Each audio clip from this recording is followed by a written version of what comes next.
Hello everybody, this is Marshall and thank you for watching, and for those who are new, welcome to my channel. And I want to also excuse me.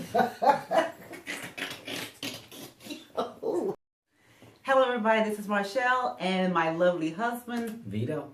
And thank you for watching, and for those who are new, welcome to the process. Welcome. Today we're going to be talking about the importance of praying for your future spouse. Yes, I know it sounds crazy. You're praying for someone that you don't know. You don't have a prospect. And this is definitely going to be a very interesting segment today. Yeah, because you don't know who you're praying for. Anyway, so if you are interested, please stay tuned. How big they are, tall, wide, to the process. Short, skinny. We'll be back. Long.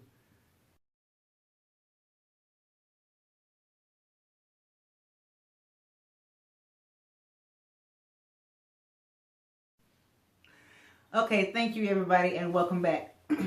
Many, I want to say many years ago, prior to me meeting my husband, God told me to start praying for him. So I was with a couple of my friends. I can't remember exactly where, but I was out of state. Yeah, I was out of state. And it was two of my awesome friends. At the time, they were telling me the importance of praying for my husband. I'm like, I'm single. What do you mean pray for my husband? I don't even know who he is. And so we went to the bookstore after I decided this was kind of crazy, but I'm going to go ahead and be obedient anyway. We went to the bookstore and we bought a journal specifically for my husband. I was already a journal writer. I write in my journals. When I gave my life to Christ, that's my prayer journal, and I've been journaling ever since. That's 1999, it's 2017, and I still journal. So when God told me this, he was like, yeah, it's time for you to start praying for your husband. So I start journaling. So I presented this particular journal to him after our honeymoon, and because he was such a number person, he knows dates and what happened 15,000 years ago. He can look at my journal entries because I always put the date and I will always put the time. So he would pretty much look at the date and time of my prayer, and he said he did. He read my journal entries, and he can remember certain things that was going on during that time. Right? Well, when you're going through all the HE double hockey sticks, you can remember a lot of things. People understand what I'm referring to, but so how did you feel when I gave you the journal and you saw that I was praying for you even before? I was blown away. First of all, you have to understand why I was blown away. Because at that, reading the journal and reading the prayers that were prayed for me, and kind of reflecting back, what I was going through at that time and at that moment, as what, she was saying, how I can remember dates and, just kind of remember, you have those times when you're going through something major in your life. You never forget that. You never forget the time, you may forget the date, but you know the year, within the months of that situation there. But I was blown away because I can remember the things that were, that I read her prayer that she was praying to God concerning me, and what I was facing at that time, and the things that I was going through at that time, and how it was very emotional for me, to know that was my first time seeing him cry, y'all. Yeah, it was very emotional for me, because at that time when I was going through it, you think you're going through it by yourself. Okay, now you don't know that people are praying for you, but to actually read that and then to reflect what I was reading at that time when you were praying for me, and for me to reflect back on that situation that I was going through, I was just blown away. And it was just letting me know all that time that God had someone praying for me. But to make it so much better, he had my future wife praying for me that I didn't even know that she was praying for me. And sometimes when you're going through things of that nature, sometimes even though God hears you, but sometimes you go through that season when you feel like God is not hearing you. You start doubting. And you start doubting, wondering then if you he's wonder, there. and then of course you start getting emotional, you get in the flesh, and you just start getting upset, you getting rebellious now. Why? Because he's not answering, when you want him to answer, but he's already answering, but you just didn't see the answer being manifested yet. So, but yeah, that definitely blew me away. When God told me to write to him again, I was a little skeptical, and I was thinking to myself, okay, God, what am I doing? What am I saying? What prayer am I praying? And first of all, he had to let me know that before you meet him, you want to start praying, because you want to make sure that, for one, he's protected. You want to make sure that the things that he's going through, that that he's covered. You don't want him to be damaged when he comes to you. And this is vice versa. Males too. Males, you need to be praying for your future wife as well. This is not just for females. This is for males and females. But in my case, God told me to start praying for my husband. And there was times when God would give me the exact word to say. I didn't know why I was saying it. I had no idea. Like, okay, why am I saying this? But God knew. God knows who he's going to divinely connect you with. Right. He knows all about you. He knows all about them. So you got to understand, it takes time for God to do things in me. That was, when I say a faith, people say a faith walk. To me, that was a faith right. Mm-hmm. I was writing by faith that, about my husband, and I would always, when I finished my entry, I would always sign it M.E. with a blank, because I didn't know what my last name was going to be. But my first initial, my middle initial, and my last initial wasn't there because I didn't know what it was going to be. That's deep. It was deep. That's so deep. It was like M.E. blank. And after we ended up getting married, I think the last entry I ended up putting Smith on it, because then I know who it was. But when he was telling me, he was like, babe, I was going through this during this time. I was like, wow. And then I was thinking to myself, what if I wasn't obedient? Yeah. What if I wasn't obedient to the fact of starting to pray for my husband? When I thought it was stupid, I thought it was dumb, it was what he needed. And when you're preparing for marriage, you got to understand, you're getting ready to become two people are becoming one. So whatever's going on in him is going to eventually affect me. Right. And whatever's going on with me will eventually affect him. So you want to make sure that everything's not going to be perfect. But there are some things that through prayer can be broken before you even meet. And those are the strongholds you want to be broken before you guys say, I do. So even by faith. Now, was there some times when in the journal entry, there was like a couple of months that I didn't... I think it's one of them times you want a whole year first. Yeah, you want a whole year. Because I'm going to tell you the truth. When you start writing, you're going to become so attached. Your emotions are going to start getting involved. But it's also going to test your patience, because there was even times when I thought I met my husband, and I was like, oh, is that him? And kind of find out it wasn't him. So Yeah, you didn't meet me till like 6 years later, 6, 7 years later. I'm writing saying, I was so upset because I really thought that I met you today. It was a guy that I saw at the gym or whatever. And kind of find out it wasn't you. So sometimes it discourages you, because it's like, how long am I going to be writing in this journal? And I don't know who he is.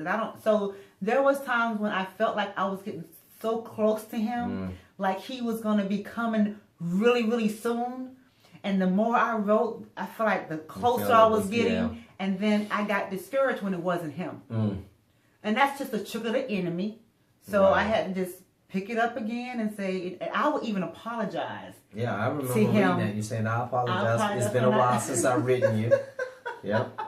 I would apologize. And I'm reading this and I'm like, apologize to you reading? I mean, wow, she into this thing, man. She really was. I take it seriously. When God tells you to do something, even if you don't understand it, once it clicks, you have to run with it. So I know, ladies, gentlemen, it may sound crazy, You don't have any prospects, but it is so imperative that you start praying for your spouse now. And yourself too. Ask God to keep you patient. Right. So you won't get too anxious to believe that. Because one thing I've learned, the wonderful part about God, his objective is to always get the glory. And what people don't understand, getting the glory means this. This is just from my personal experience and you know, with us as well. Getting the glory is like a ah moment, like bam. You know, it's like it's unexpected. Unexplainable. Unexplainable, right. It comes from out of nowhere. Okay. Least expected. You know what I'm saying? I mean, you know, when God gets the glory, it's one of them things where you can't give the glory to no one but God. Right. You know, so it's like nobody but God did. So in connecting, you're not gonna know. You don't supposed to know. You know, when like if the time when you were writing and you thought that you was gonna meet me that day, it was like I'm gonna do it when you least expect it, when you're not thinking about it, and that's not even on your mind. Yep. It's like you doing your everyday thing. But it's hard because when you're writing, it is on your mind. Yeah, I know. And if you're going to be faithful and consistently praying for somebody, it is constantly on your mind. Right. So that's hard. So it's like you have to, God, give me what I need to endure this journey. Yeah. And I'm not even saying you have to do like me and go buy a journal. Right. That's how I pray to God. That's my deepest intimacy with him is through writing. That's just me. That's how Marshall and her father, that's how we communicate. Yes, verbally, but it's more in depth when I'm writing, because I would say stuff while I'm writing that I wouldn't say verbally. And I don't know why it's like that, but for me, that's how we have always communicated since the day I said I want him to come into my heart, and that's how we've always, you know, that's our romance, if you will. Yeah. But so whatever it is, whatever your prayer closet is, it could be sticky notes. It could be, I always like to go back to write the vision, make it plain. Because there's certain things that I even prayed for a husband in that journal. Mm-hmm. And I wrote down how his height and how I wanted him to be. I'm 5'7", y'all. And she I asked put for 6 foot. I did not. I asked for 5'8", 5'9", or something like that. I asked for a bald head. 5'11". So I got that. But yeah, I got the short. But God knows what you need. But he also gave you the things you want. Because there were some things on the list that I gave him. And a lot of things on that list, when you're asking God, a lot of it wasn't the appearance per se, but a lot of it had to do with his heart, his character, his love for God, his personality. Those are the things that should be your main focus, because this right here will come. Yeah. So that's why it's so important to when you are praying for your future spouse, that you're asking God what it is I should be praying for in regards to, especially his internal, not just the physical. You know, everyone already knows what you like. Sometimes what you like have gotten us in a lot of trouble. A lot of trouble. Yes. And so God is, you know, like my husband said, God is a balanced God. So he's not going to give you someone you're not going to be attracted to or anything like that.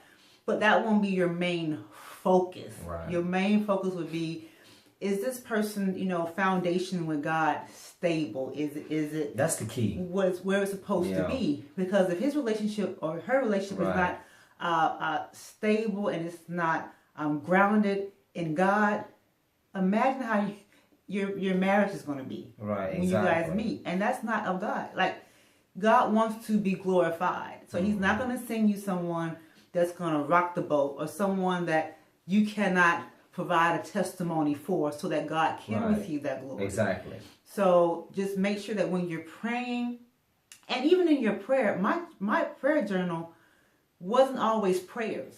Sometimes I was venting. Sometimes I was just saying hi. Yeah, I could have been frustrated about something that happened that day. That's right. Someone I just wanted to talk to.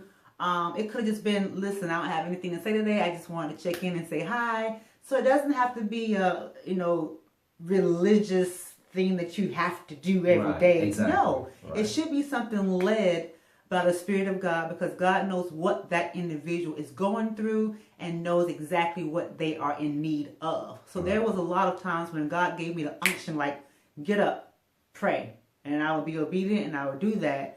And there will be some times where I won't get anything. I don't have anything to say, but hey, how you doing? Hope you're having a great day today. So just make it. That's that personal one-on-one relationship thing. Yeah, you know, absolutely. That's what we really talking about, that one-on-one relationship. Because even when you're talking to your audience and you're telling them, you know, about praying, because men are different, you know, especially when they, you know, but the prayers coming from the heart is still received by God the same.